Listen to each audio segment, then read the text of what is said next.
Esta é a segunda exposição do ciclo de 3 que eu e o David Santos, o curador da Coleção do Estado, estamos a fazer em conjunto. O título desta segunda exposição é Fluxo e Metamorfose.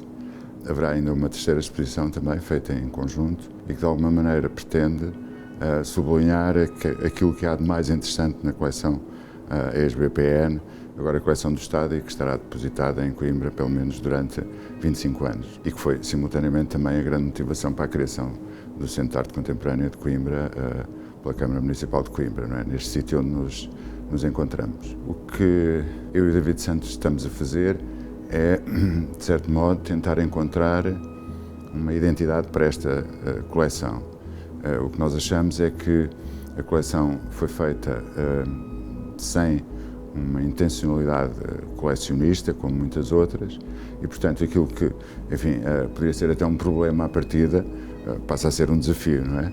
Tentarmos criar essa identidade a partir de algumas narrativas curatoriais, não é? Portanto, digamos, essa é a nossa função, no fundo, não é? Por um lado. Por outro lado, em termos da investigação sobre uma coleção, que é sempre precisa, o que nós estamos a tentar fazer, e fizemos já com a primeira exposição, cujo título era Corpo e Matéria, e esta Fluxo e Metamorfose, e a terceira será em torno das narrativas e dos diálogos entre imagem e palavra, é no fundo tentar encontrar 3 leitmotivs, 3 unidades orgânicas dentro da coleção, de forma a que ela depois se possa expandir com, eventualmente, novas aquisições e, de alguma maneira, também criarmos um sentido para este conjunto de obras, não é?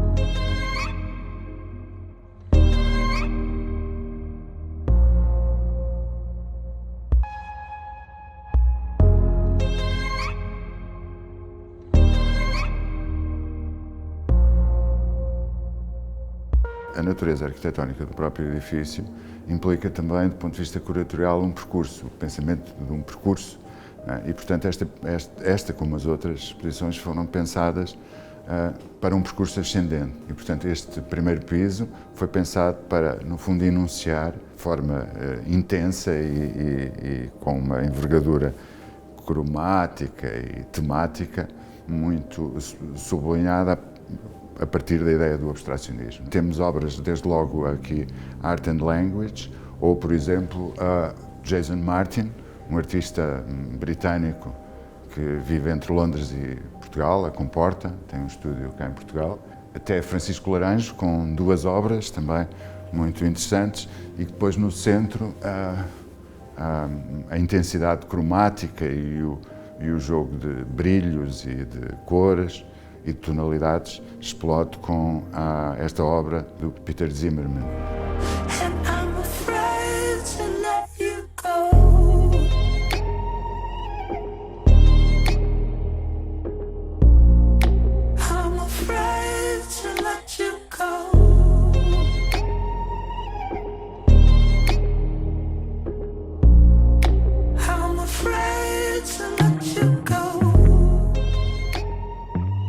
No segundo piso, este percurso torna-se menos coeso, do ponto de vista do abstracionismo, e, portanto, abrimos aqui outras possibilidades, nomeadamente a possibilidade de nos aproximarmos de algumas formas geométricas, não é?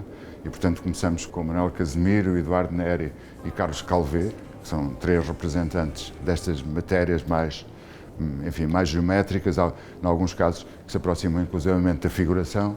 E depois temos aqui alguns encontros, e eu aqui destacaria estes 3 encontros entre Pedro Calapés, Fernando Calhau e Nadir Afonso, e isso é uma das curiosidades de trabalhar com estas coleções, não é? É conseguir colocar obras que não estavam dispostas a estar juntas. Portanto, também é muito interessante podermos usar uma imagem de Frank Thiel, que é uma imagem que, enfim, é uma imagem fotográfica, não é? Das poucas imagens fotográficas que temos nesta exposição e, de certo modo, é também uma imagem abstrata, porque, enfim, o que ele fotografa, de certo modo, pelo enquadramento, pela composição, deixa de ter função, ou percebemos qual é a sua função e, portanto, esse é um momento em que podemos aproximar esta obra daquilo a que chamamos de abstracionismo geométrico e também, de alguma maneira, podê-la pôr em frente à obra do Pedro Calapés e perceber que há algumas semelhanças, não é? E que uma fotografia pode perfeitamente conviver com uma pintura.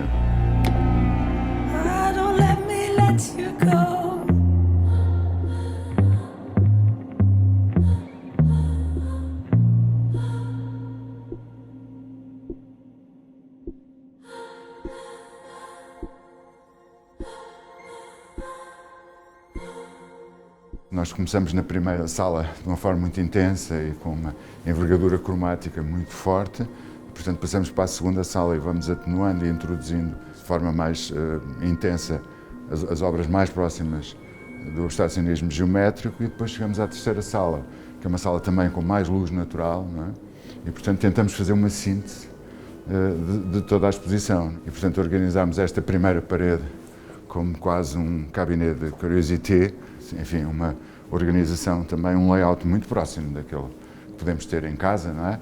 Há aqui uma dimensão também, de certo modo, doméstica ou de galeria, não é? E permite-nos relacionar obras que estão, obviamente, muito próximas desta ideia do fluxo e da metamorfose, da transformação, não é? Percebemos que há aqui formas abstratas, mas que nos fazem lembrar corpos, ou que nos fazem lembrar pequenos animais, etc. Portanto, há esse espírito de fluidez, não é? E que de alguma maneira também se encontra com esta ideia de fluxo e metamorfose. Depois terminamos, no fundo, nesta parede com uma síntese, diria eu também, de todas estas ideias, onde nos aparece a obra mais figurativa de todas, mas que de certo modo é um epítome de tudo o que temos estado a falar. A Helena Almeida, não é? Helena Almeida, a partir do qual, do seu corpo, nasce uma forma abstrata, não é? Fluida e, de certo modo, anuncia uma espécie de metamorfose do corpo. E, portanto, de certo modo, esta é a obra que precisávamos que terminasse esta exposição aqui na proximidade da Ilha David e do Eduardo Batarda.